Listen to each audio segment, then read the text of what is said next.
omukulembeze w'eggwanga Yoweri Kaguta Museveni Tibwabulwa alangiridde olutalo ku banene mu gavumenti ya Uganda ababba n'abawuutanya ensimbi za parish model ezirina okuyamba banaku abawejjere. Museveni bino abyogedde alambula enkola ya parish model e Makindye n'ategeeza nti ekyamuleetesa enkola eno kwe kuzuula nti ensimbi ezaateekebwa nga pulojekiti endala ez'okulaakulanya abantu baali bamuyita kulitalaba ne bazibba. Agambye nti naye kaakano kimuluma okuwulira nga n'ensimbi za parish model ezandibadde zitaasa abanaku abawejjere okwejja mu bwavu nazo era eriyo abagezigezi batandise okuziringiririza nga baagala kuzinyakula.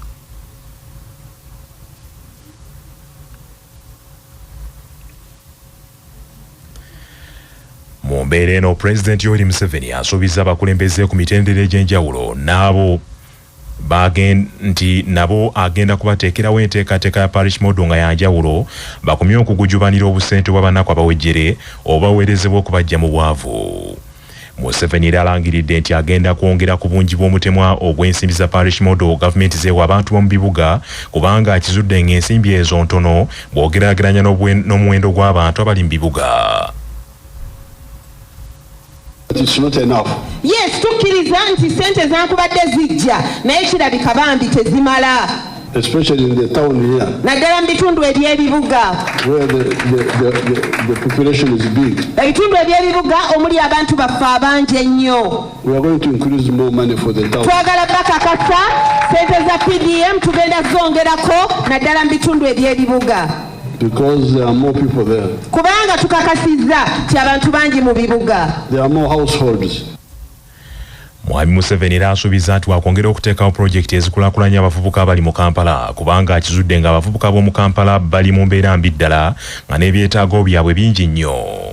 Alambudde n'ababazi abeegattya mu kibiina ekyabwe ekya Kigo Carpentry and Training Association abaasengulwa okuva ensambya ne bateekebwa ekigo era nabo n'abalagira nti beekolemu kampuni eneemwanguyira okubaweereza ensimbi. Akakiiko k'ebyokulonda mu ggwanga keesamudde ekibiina ky'ebyobufuzi ekitongozeddwa olwaleero ekituumiddwa Common Man's Party ekikulirwa yaliko omubaka wa Paalamenti wa Kawempe South Mubaraka Munyagwa Serunga Mugaati gwa Bata. Olwaleero Munyagwa Mubaraka ng'ali wamu ne banne banjudde ekibiina ky'ebyobufuzi ekituumiddwa Common Man's Party era nga kino kibaddemu n'okulonda obukulembeze bwakyo obujja. President w'ekibiina kino ye Mubaraka Munyagwa Serunga Mugaati gwa Bata ng'amyukibwa Mutazindwa Muhamudu, Profesa Mukama Namala Dennis yakulira ebyokulonda mu kibiina ekyo, Bigirwa Moses yali wa NUP kaakano ye ssaabawandiisi waakyo. Tumwine John ye mumyuka wa President w'ekibiina ekyo mu Bugwanjuba era ye mwogezi waakyo. Mulwanyi Tamino Muhammad yamyuka President waakyo mu Buvanjuba n'abalala. Wabula akakiiko k'ebyokulonda kategeezezza nti tekannamanyaako ku kibiina ekyo.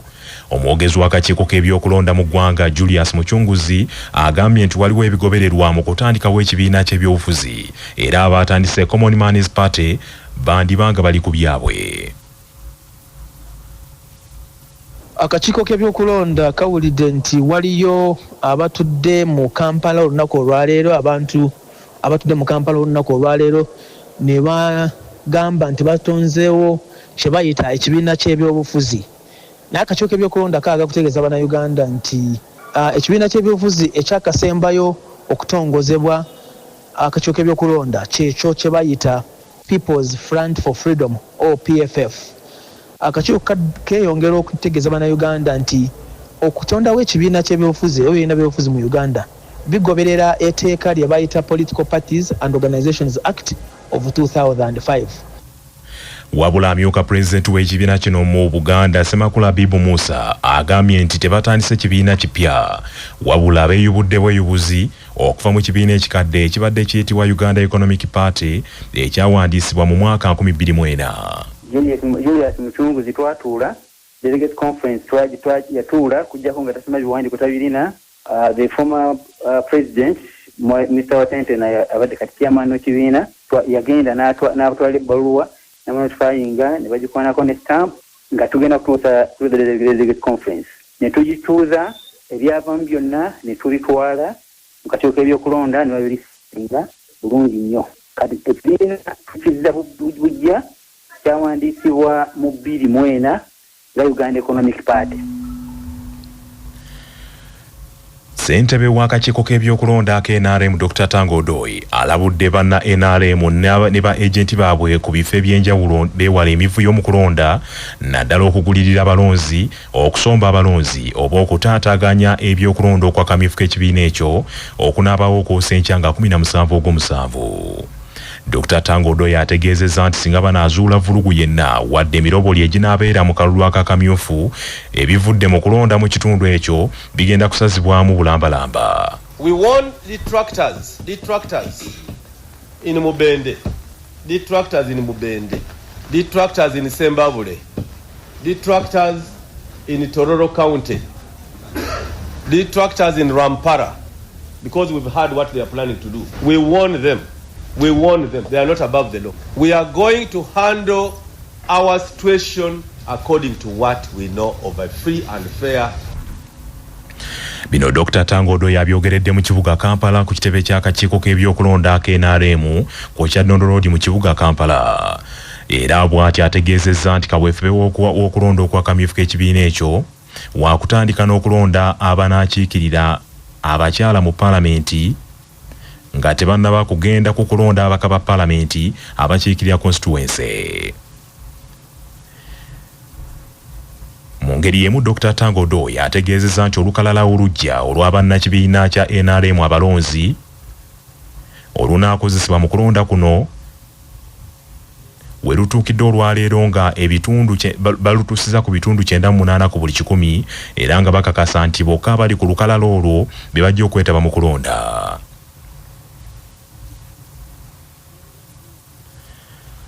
Ate akakiiko k'ebyokulonda mu kibiina kya Democratic Party koogedde kati nti omuwendo gw'abeegwanyiza ebifo ku bubaka bwa paalamenti mu kibiina ekyo gukyali gwa muswaba ddala mu bbanga ery'ennaku omwenda lyekamaze nga kateekateeka okuwandiika abagala okuvuganyiza ku kaadi y'ekibiina. Okusinziira ku ssentebe w'akakiiko k'ebyokulonda mu DP Kennedy Mutenyo, abantu 68 be bakajjayo empapula okuvuganya ku bifo by'obubaka bwa paalamenti wadde ng'abagala obwa kansala bo bangi nnyo. Kennedy Mutenyo agambye nti ye tagenda kusasamaza ggwanga lino ng'ayogera emiwendo egisasamaza n'okukyamukiriza abantu, agenda kubabuulira ebituufu nti omuwendo gukyali gwa muswaba era abantu batono nnyo abajjumbidde. Twaggulawo olwokusatu oluwedde abantu okukima empapula ez'okuvuganya ku bifo eby'enjawulo mu Uganda mu parliament ne gavumenti z'ebitundu. So olwaleero ku makya ku ssaawa 5 tubadde tuwezezza abantu 68 bamemba ba DP. Kwabo 17 bava mu mambuka Northern Uganda, 14 bava Eastern Uganda, 10 bava Western Uganda, 24 be bantu 68. Engeri gye muzze ku kibiina eky'amazima n'obwenkanya sijja bagamba nti abaakakima bali 3 nga sisobola kubannyonnyola. Kennedy Mutenyo wabula agambye nti okujjayo empapula abakwongeddeyo ennaku endala okusobozesa abaagala okuvuganya ku kaadi y'ekibiina ekyo okwewandiisa nga tebabasibidde bweru.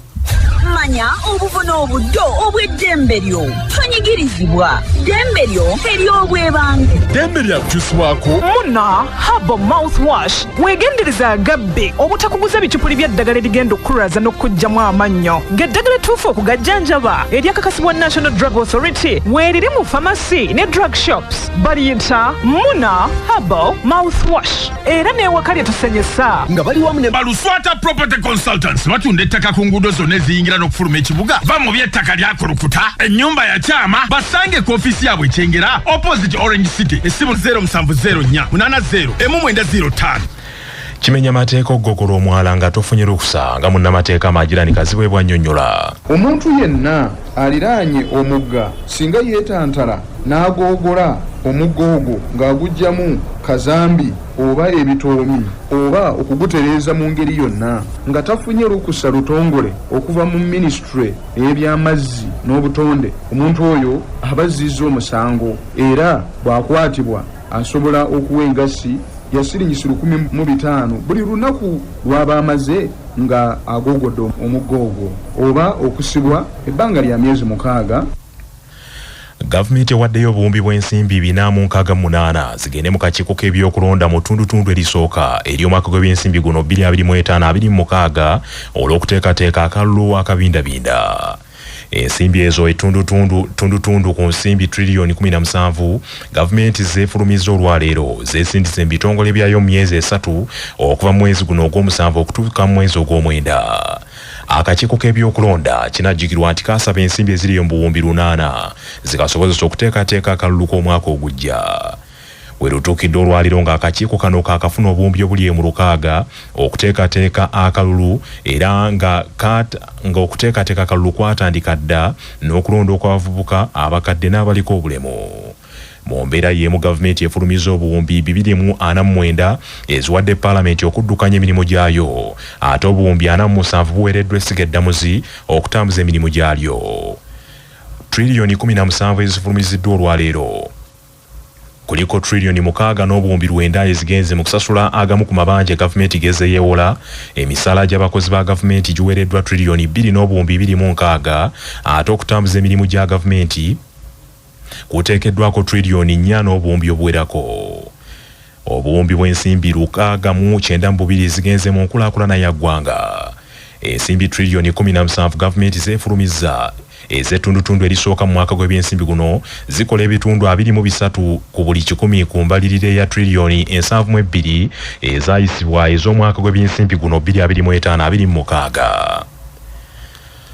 Abooluganda n'emikwano gy'omugenzi eyali omulamuzi wa kkooti ensukkulumu Profesa George Wilson Kanyeihamba na buli kati bakyebuuza ku gavumenti n'ebitongole byayo ebirala ebikwatibwako ensonga okumaliriza enteekateeka ez'okuziika omwagalwa waabwe. Okusinziira ku munnamateeka wa famire eyo Justinian Kateera, enteeseganya zikyagenda mu maaso n'ebitongole bya gavumenti ebiwerako naddala essiga eddamuzi okuteekateeka okuziika Kanyeihamba mu ngeri esaanidde. Mu kweteekerateekera okuziika Profesa George Wilson Kanyeihamba, abooluganda lwe bategeezezza nti Profesa Kanyeihamba namwandu wa Profesa Kanyeihamba asuubira okutuuka mu ggwanga ku Lwokutaano luno. Kanyeihamba yafiiridde ku myaka 85 egy'obukulu olunaku lw'eggulo ku ddwaliro e Nakasero mu kibuga Kampala. Yali omu ku bannayuganda ab'amaanyi ennyo mu nsonga z'amateeka era nga yaweererezaako ku kkooti ensukkulumu ey'eggwanga lino, yaliko ssaabawolereza wa gavumenti era yaliko minisita wa ssemateeka n'obwenkanya. Alijjukirwa nnyo nti yali musaale nnyo mu kubaga ssemateeka wa Uganda olu1995 era yali musaale nnyo mu kubaga ssemateeka oyo era abaali naye bamwogerako nti yali musajja mmekete eyayogeranga ekimuluma nga talina gw'atidde. Omulangira Reverend Dan Kajumba mukwano gw'omugenzi era nga ategeezezza nti asabye bannayuganda okwongera okusabira famire y'omugenzi Kanyeihamba mu kaseera kano akazibwako okukungubaga. Nga tukolagana ebitongole bya gavumenti ebijja tubuulira emitendera engeri ebintu byonna gye bijja okgenda. Famire ebeebaza nnyo okwagala kwa mulina, yeebaza nnyo abantu essaala ze bakoze era tulowooza nti mujja kweyongera bwe mutyo okubasabira. Famire tennaba kutuuka, bweneeba etuuse nga tukolagana n'enteekateeka ne gavumenti tujja kwongera okubategeeza engeri emitendera ebintu gye binaagenderamu. Abaami ba Kabaka abakulembera amasaza agali ebweru wa Buganda beeyanzizza nnyo Ssaabasajja Kabaka olw'okusiima n'ateekawo amasaza ebweru ne gayamba ennyo abantu ba Kabaka ababeera ku mawanga ne mu bitundu ebirala okwekumaakuma n'okumanya ebikwata ku buwangwa n'ennono.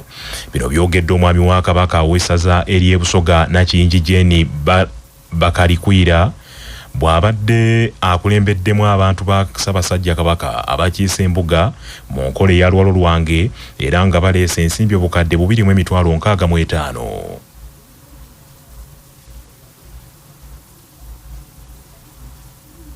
amasaza gano agali ebweru wa Buganda ffe ababeera ebweru wa Buganda twenyumiriza nnyo tusanyuka nnyo kubanga beene okutulonda n'agamba nti Busoga saza olabanga yatwagala nabo abamu beegatta mu byennono zaffe ekyokulabirako nze mu ssaza lyange eri Busoga ninamu omukyala omulugwala bwe yalaba bye tukola ng'Abaganda ne yeegomba najja n'atugamba ati bannange nange njagala okubeegattako omukyalo oyo ne tumusembeza omukyalo oyo buli kye tukola abeera naffe.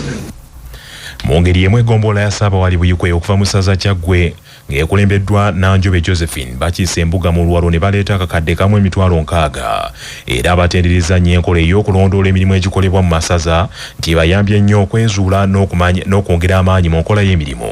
Nanjobe Josephine nti buli lw'obeera ng'okola omulimu oba enteekateeka yonna nga teri yakulondoola oyinza okunafuwa naye weebeerayo abajja okulondoola nawe weepimamu n'olaba ng'eriyo ebirwadde bikusoomooza oluvannyuma n'osobola okukola ki okutereeza n'olwekyo mu nteekateeka naye olupimo era kati buli omu afaayo okulaba ng'olupimo oluddako naye asikowalinga nakuno obubonero obukola ki obuli waggulu. Bw'abadde atikkula abantu bano mu Luwalo Mbulange Mmengo babadde batikkula Oluwalo Mbulange Mmengo minisita wa Kabaka wa gavumenti ez'ebitundu Oweekitiibwa Joseph Kawuki asabye abaami ba Kabaka bakolere wamu okugatta abantu era abeewala ebyobufuzi ebibawulayawula. Kabaka bwe yali ebugerere mu mwaka gwa 2014 wali entenje yatugamba nti ebyobufuzi tebibamalaako mirembe mutabagane n'abo be muvuganya nabo kubanga ebyobufuzi buweereza so si mulimu naye kubeera mulimu si kufana ki. Awo nno njagala okusaba bannange mwenna kusookera ddala tuli mu byobufuzi bino ebyokubinkana kati obumyufu weebuli ebunaku ate mugende mu kalulu aka bonna ffe tubakuutira abaami ba Kabaka temuba nakyekubiira kubanga bonna abeesimbyewo bonna baana baani ba Kabaka.